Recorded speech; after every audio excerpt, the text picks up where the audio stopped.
I've been on this mountain for 3 months. I came here with a group of friends from my church for a camp to get away from my normal life for a couple of weeks, but then something happened. Something terrible happened all over the country, maybe the world. We don't know exactly what happened, but what we do know, however, is that whatever happened was so scary that it made all the adults panic and leave with the few vehicles on this whole mountain. Shortly after, there was an emergency broadcast on a few of the TVs in the dining hall, something about civilian rescue instructions to come, but the instructions never came. So we've been waiting here at this camp assuming some sort of rescue would come, but it hasn't. And some of the people here are starting to lose it. Considering this was a church camp, the bulk of the campers have fallen into religion. It was hopeful at first, helped us keep going through this horrible time, but it didn't take long for it to take a turn for the worse.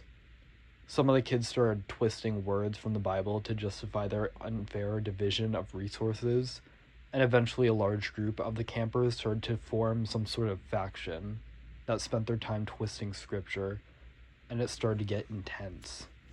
I'm staring down at the last couple of granola bars, wanting so desperately to swallow all 6 whole.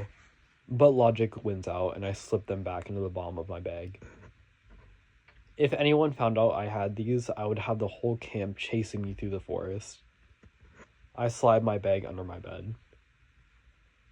I pull on a flannel and cover my wavy hair with a hat before I head to the dining hall to meet with a couple of the other older kids. I catch a glimpse of myself in the mirror on my way out.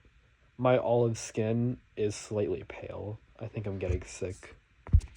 I rub the dirty blonde stubble under my chin before I walk out the door.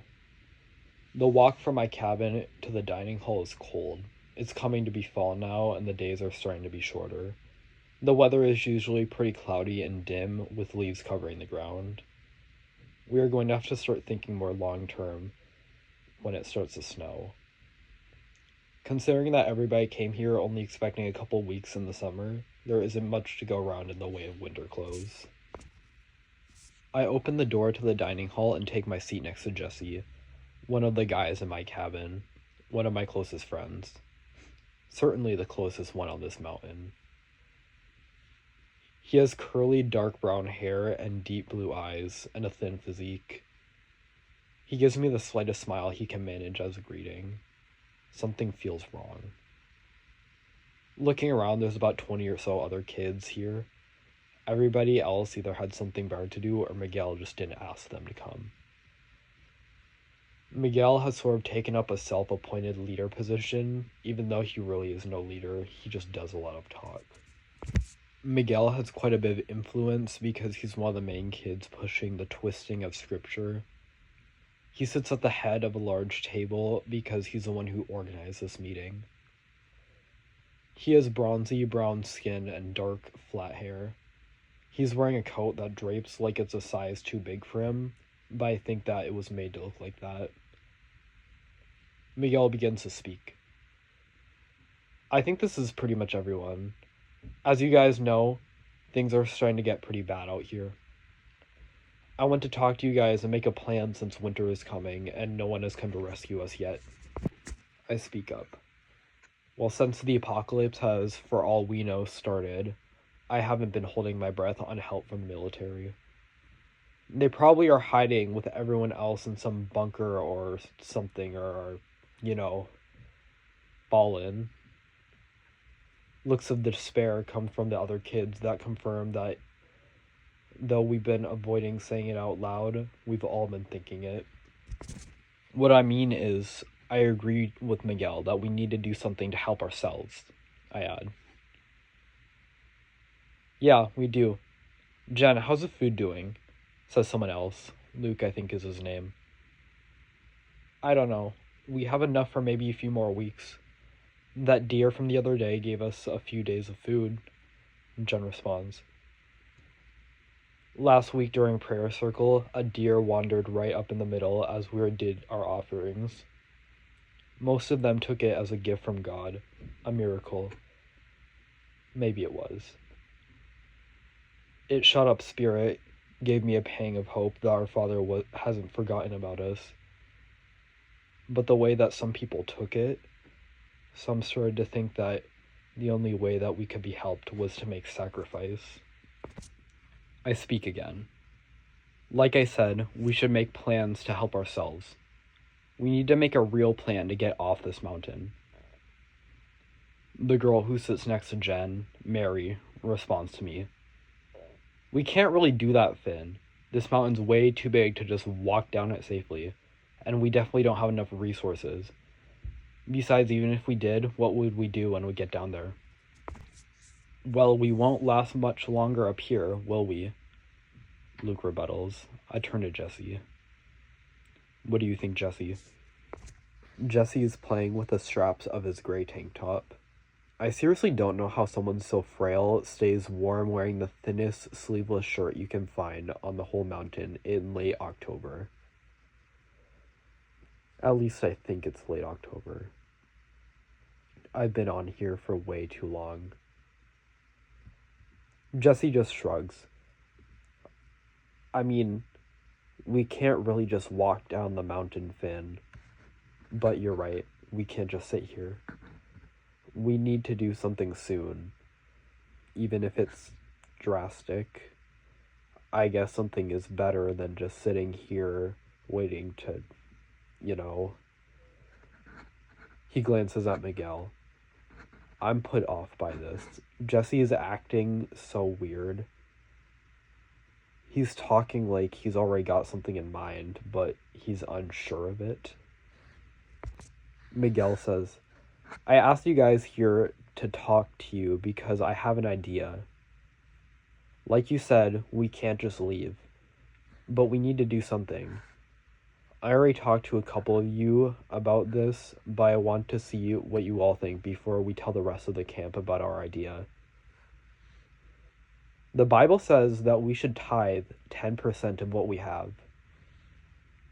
Maybe to get help, we should offer up 10% of ourselves so that the rest of us can be saved. Now it all makes sense. The way Jesse's acting, and now that I look around, a couple of the other kids are also silent and unsurprised, as if they already knew what Miguel was going to suggest. Because they did. Miguel already introduced his twisted idea to Jesse and a couple of the other kids. Looks of confusion and slacked jaws that no doubt mirror mine come from the other kids that must have, like me, been left in the dark until now. What do you mean, tithe? Luke blurts out. I mean we give up 10% of the campers as offering, and maybe we will be saved. We can pick at random, maybe, to make it fair, Miguel says. And by tithe, you mean what? Kill, I say in disbelief. We are in a dire situation, and rescue from it is a big ask. It only makes sense that a big sacrifice would help us, says Miguel flatly. This is insane. How has it come to this? And how exactly did you come up with this? I don't think this is what that verse of the scripture was supposed to mean, says Jen, sweeping her straight black hair out of her face. Maybe Jen's right, Miguel. I mean, this is a pretty drastic move, says Jesse. Miguel sits up taller, but he keeps his relative tone. Do you guys have a better idea? If we don't do something now, we're all going to die on this mountain. Those who help themselves are helped. We might not even have to do it. Maybe if we just show that we are willing, a divine intervention will stop us and save us as reward. So what exactly are you suggesting? How does this freaky little plan of yours play out? I hiss, looking around with frustration at those who keep silent and play with their fingers. Clearly, Miguel has already convinced them each in private. We draw cards, Miguel explains. We draw cards until 10% of us has drawn a losing card, and then the rest of us will chase them until we're either stopped or until they catch them and stab the hell out of them with kitchen knives or something. And that is what will happen, because God isn't some bargaining genie who grants wishes for sacrifice. It's the best plan we have, Miguel emphasizes. So if we show we're willing, rescue should in theory intervene before anyone is actually hurt, says Jen. But what if rescue doesn't intervene, says Jesse. In that case, I guess some of us would just be meeting our inevitable fates a little sooner, says Miguel hauntingly. Jesse considers this with a defeated look. Maybe it's the best plan we have. You guys, I know we've been desperate for a solution, but this can't be it. This is crazy. I mean, you can't actually think that this would work, I say. Then what's your plan, Finn? We've been talking about talking for weeks, and so far Miguel's the only one who's offered anything up, says another kid, finally deciding to join the conversation. I honestly can't remember his name. So because we haven't come up with a solid plan yet, we just chase each other for sport and hope some grand reward of rescue stops us? I turn to Jesse in another attempt to snap him out of this. Come on, Jesse, you know this is completely nuts. I don't want this either, Finn, but do you have anything better? I look to Luke, who seems to be the only other person not at least considering this insanity, for backup. But his previously outward stance against Miguel's suggestion seems to be deflated by the overwhelming amount of others who are now starting to open up to Miguel's idea. Miguel says with finality, well, this seems to be settled. Unless someone comes up with something better, meet at the flagpole circle before sundown. Spread the word. Friends, now is the time that we help ourselves. As we quietly leave the dining hall, I make up my mind. I know there is no stopping this now, but I can save myself. I head straight for my cabin and pack my bag. I'm taking my chances and heading off this god-forsaken mountain. Whatever troubles may await me on my descent, they can't be as bad as what's about to happen up here. I enter my cabin as calmly as I can. I don't want to panic and tip anyone off as to my plan that I'm going to leave. I'm hoping to slip out quietly and get as far as I can away before anyone even realizes that I'm gone. Hopefully no one else is in the cabin. They aren't. I gather everything that might be useful: matches, a water bottle, a blanket, a second pair of clothes, a flashlight, a hatchet from the throwing range that got dragged in here at some point, and of course, all 6 of my secret granola bars. I stand up to leave when I see my little brother Ivan standing in the doorway. His mop of wavy blonde hair that mimics mine drapes over his face, which stares at me in a blank, knowing expression. I blink and Ivan is no longer there, being replaced by Noah, one of my cabin mates who reminds me for all the world of my beloved brother. I haven't seen him in 3 months. He's only 13, just a year older than my brother and sharing a similar personality and a toothy grin. When everything went to hell, he flocked right to me. I took him under my wing, praying someone had done the same for Ivan back home. One look is all it takes to know that he has already heard about the plan. From Jesse, most likely, and is doing the math in his head right now as to why I'm about to slip out the door facing the tree with a bag full of my things. Noah, I say. Maybe I can get him to come with me. Surely he, and maybe a few other kids, would want to slip out too. I can get him to quickly grab his things and maybe try to take off with some of the other kids that are hopefully unconvinced by Miguel's plan. But I'm cut off when I see Jesse standing behind him in the doorway, still fiddling with the straps of his gray tank top. He looks conflicted. No doubt he knows exactly what's going on, but he doesn't know how to go about stopping me. He doesn't know whether he should stop me. It's almost time to meet at the flagpole circle, Jesse says. We should go now. Something in Noah's eyes and Jesse's insistent expression keeps me from leaving.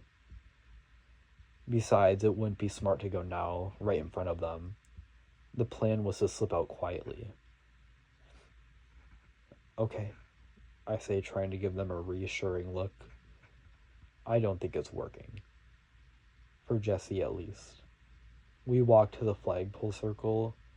I am only wanting for a moment to slip away, having abandoned the hope of Noah or anyone else coming with me, because there is no one else to come with. By the looks of it, everyone has been coerced into Miguel's plan. We take our place in the circle. There are about 100 kids at this camp. All of them are soon gathered around the circle at the flagpole. It can have only been a few hours since the meeting, yet Miguel and the others have somehow convinced the whole camp that this is something that needs to happen.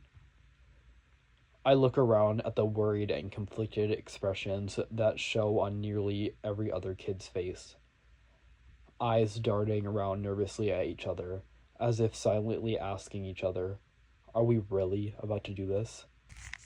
Yet nobody protests. I look at Miguel, who stands next to a table that has more throwing axes like mine, along with an assortment of kitchen knives and things of the like. I know you're all nervous about this, about what we have to do, but this is the best thing that we can do, and it will help us all.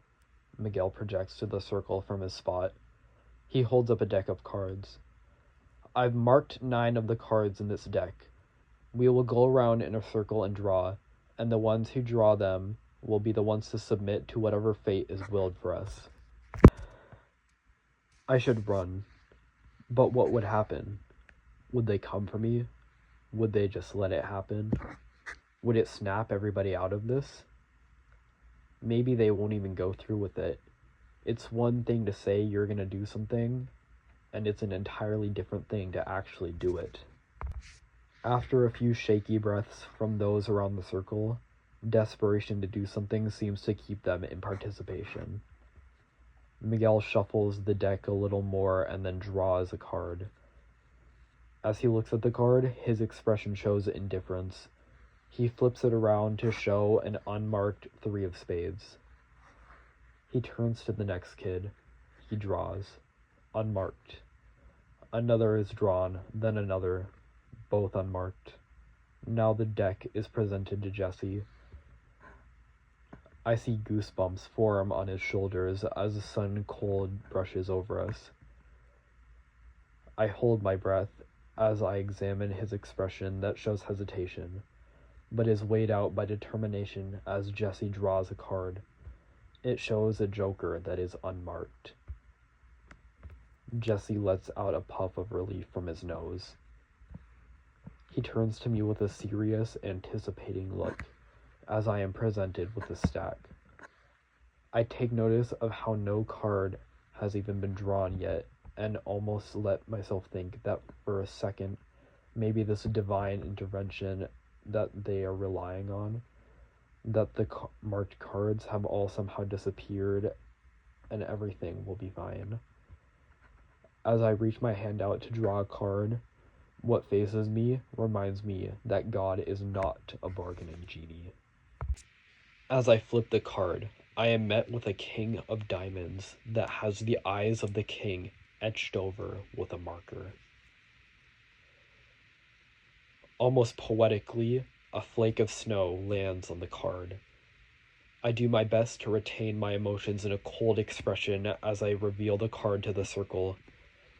They are immediate looks of shock and small gasps as they look first at me, then at each other, as if unsure what to do now, as if a small part of them didn't want to believe that it would actually happen, but it did. I turned to Jesse in a last attempt to reclaim my best friend, looking for confirmation that he would not go through with such a horrible act against someone he called his brother. But the boy that I had such a deep bond with, the one that I could always open up to, the boy who before literally gave me the shirt off his back, has been replaced by a defeated and desperate one who has forgotten all that we had between us. His expression of shock and regret slowly falls into a serious yet pained expression. "You should start running," he mutters. I can see the pain in his eyes, but it's not enough to stop him. "Jesse, this is insane. This is wrong, you know that," I exclaim. 1, 2, 3, 4. He's counting down for me to run before they start chasing me. "Jesse, what the hell?" I whisper. They haven't even drawn the rest of the cards yet. I look around in a last hope for somebody to wake up and stop this, but nobody does. All they do is stare in incomprehension or join in, probably banking on the fact that there is still 8 cards left to be drawn. The fear I feel is overcome by rage.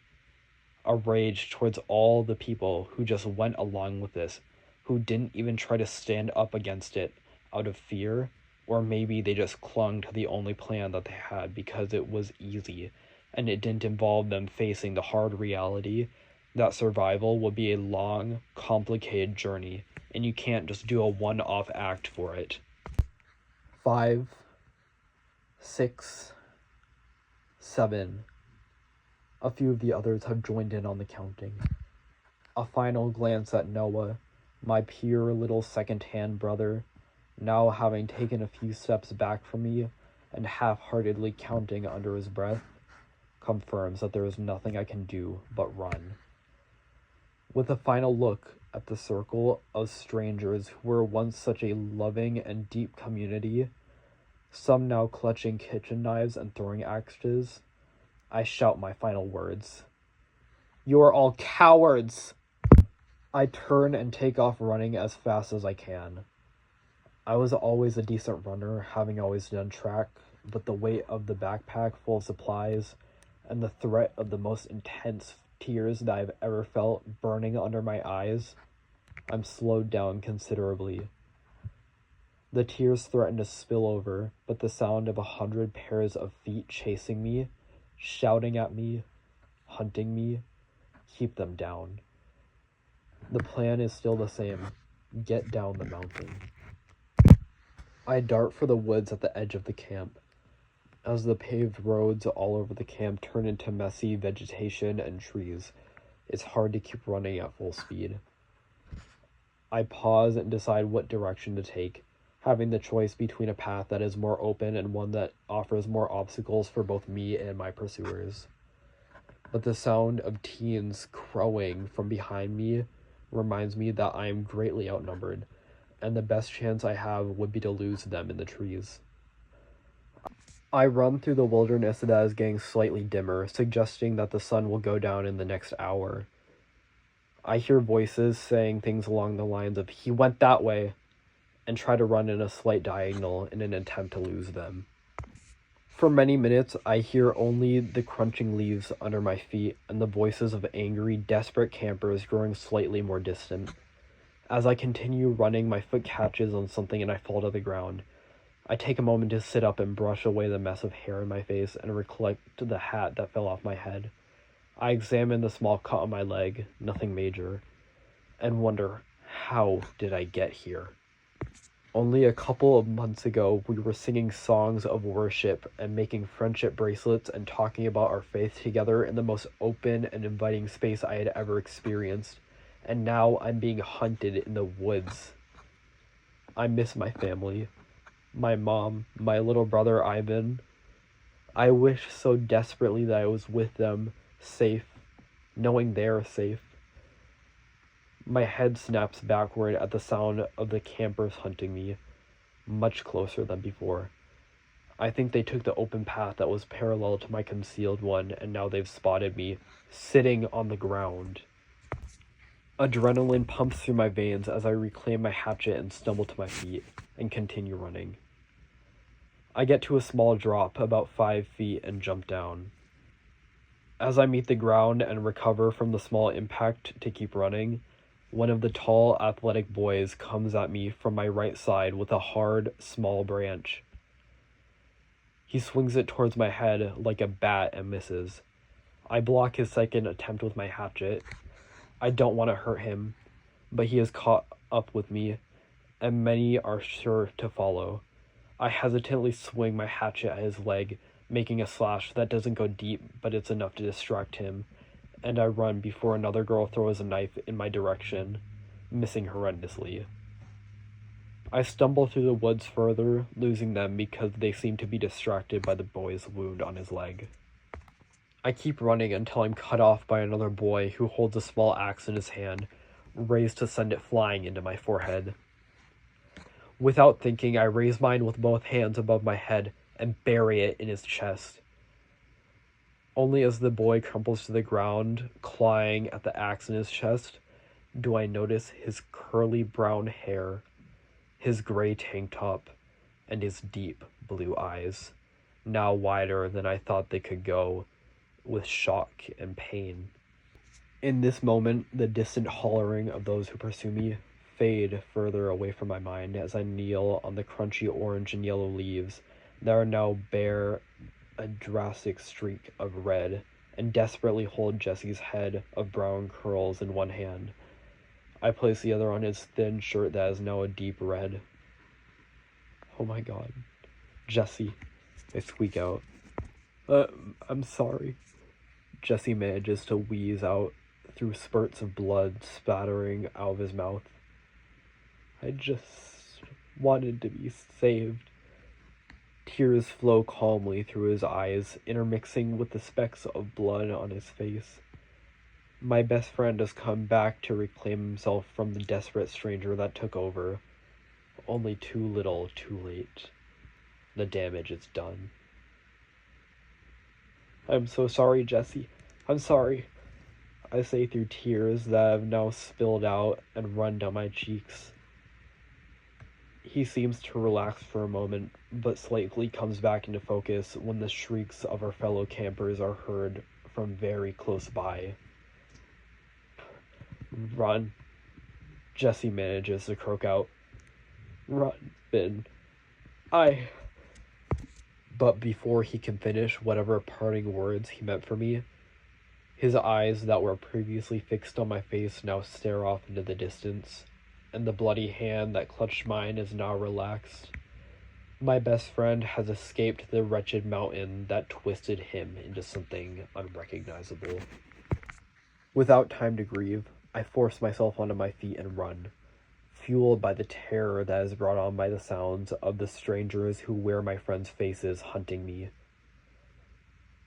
I trip over branches and leaves. Now unarmed, I couldn't bear to pry the axe from its final resting spot in Jesse's chest.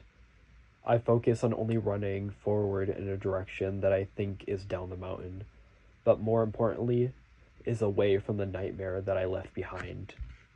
I hear the commotion that is no doubt the reaction to Jesse's lifeless body that bears an axe protruding from its chest. The angry footsteps that hunt me get closer and closer. I jump down another 4 or so foot drop and barely recover before I hear the others landing behind me. Just about 20 yards or so beyond is the open path. I jump down another 4 or 5 foot drop, and this time a girl. Jen grabs my foot, and soon I'm wrestled to the ground. I kick her with all the force I can in the shoulder, right as her knife finds its spot in my calf. I let out a pained scream, but the kick subdues her, and it takes everything in me to get up and continue on. Now limping, I catch a glimpse behind me and see at least 3 other kids running after me. The tree line is only a few feet away, but with the wound, I don't think I can run from them for much longer, and the possibility of hiding is long gone. I spill out onto the open path, but someone catches me, and I'm flung to the ground. I wrestle with Miguel, who has a knife aimed at my chest with determination, and just before my arms fail me, someone shouts out, "Wait!" Miguel stares blank-faced at something that is presumably behind me. I shove him off and scramble away from him, noticing that the others have also been stopped in their tracks, now staring in shock at the group of soldiers that crowd around a military helicopter that has landed on the side of the mountain. The soldiers pause setting up their medical tent as they spot us and excitedly point us out to each other before hurrying to us with medical supplies to help us.